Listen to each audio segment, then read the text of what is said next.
Assalamualaikum warahmatullahi wabarakatuh. Selamat pagi, salam sejahtera buat kita semua. Ketemu lagi dengan Bapak pada hari ini, hari Selasa tanggal 19 Januari tahun 2021, tentunya pada mata pelajaran Ilmu Pengetahuan Alam.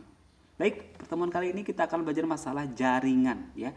Jaringan adalah kumpulan dari beberapa sel yang memiliki bentuk, struktur dan fungsi yang sama. Kemudian kita akan belajar masalah jaringan pada tumbuhan.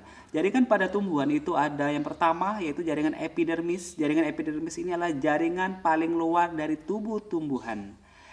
Fungsinya untuk sebagai pertukaran zat. Yang kedua itu adalah jaringan dasar atau jaringan parenkim. Ini berfungsi sebagai jaringan penopang dari seluruh jaringan lainnya.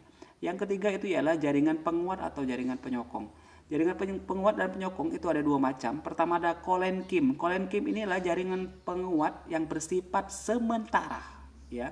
Kemudian yang kedua itu ada jaringan sklerenkim. Sklerenkim itu adalah jaringan penguat yang bersifat permanen, berarti dia tidak bisa bersifat sementara, ya. Kemudian ada jaringan pengangkut. Nah, jaringan pengangkut itu ada dua macam. Pertama ada silem. Silem ini adalah mengangkut air dan unsur hara ya dari akar ke daun. Yang kedua ada floem. Floem itu adalah fungsinya untuk mengedarkan hasil fotosintesis dari daun ke seluruh tubuh tumbuhan. Yang berikutnya kita akan belajar masalah jaringan pada hewan.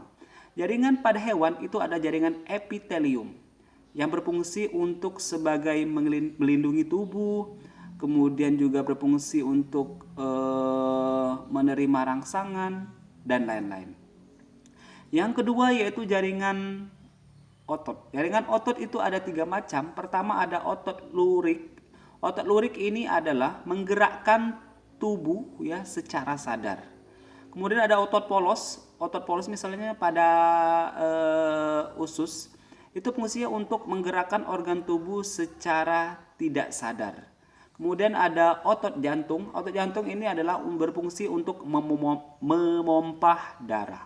Kemudian adalah jaringan saraf. Jaringan saraf ini berfungsi untuk menerima dan mengirimkan rangsangan. Selanjutnya yaitu jaringan ikat ya. Jaringan ikat berfungsi untuk sebagai jaringan yang mengikat ya jaringan lainnya agar pada tempatnya.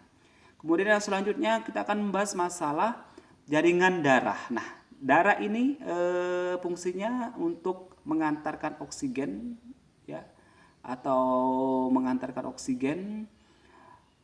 Ada dua macam jaringan darah. Yang pertama itu ada plasma darah, yang kedua adalah butiran darah. Butiran darah itu ada tiga macam. Yang pertama ada eritrosit. Eritrosit itu adalah sel darah merah.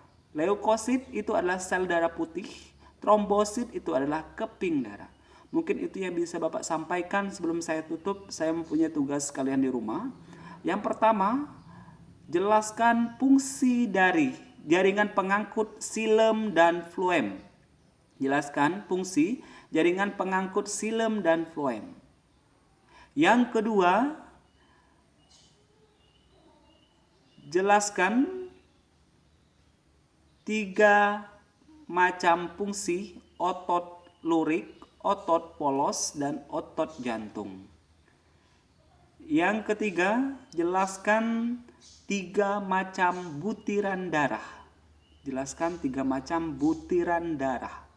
Mungkin itu yang bisa Bapak jelaskan. Apabila salah kata saya mohon maaf, berdoa saya mohon ampun. Saya wabillahi taufiq wal hidayah. Wassalamualaikum warahmatullahi wabarakatuh. Sampai jumpa Selasa depan.